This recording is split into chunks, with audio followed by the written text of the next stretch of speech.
అందరికీ praise lord. మరి ఈరోజు మన వాక్యాంశం విత్తనం. విత్తనం అనగా వాక్యం.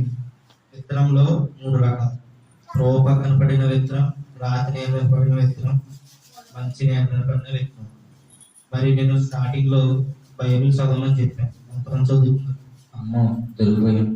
ఆది కాలం కూడా పూర్తి చేయలేదు. ఈ రోజు ఎలాగైనా నైట్ అవుట్ చేసి ఆది కాలం పూర్తి చేయలేదు.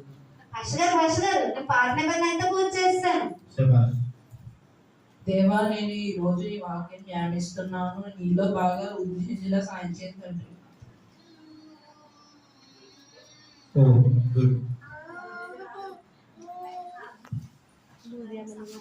అందుకే నేను మీతో చెప్పాను, మనం ఎప్పుడు వాక్యం ధ్యానించే ముందు పరిశుద్ధాత్మ సాయం కోరి వాక్యం ధ్యానించాలి. అప్పుడు దేవుడు మనతో మాట్లాడతాడు.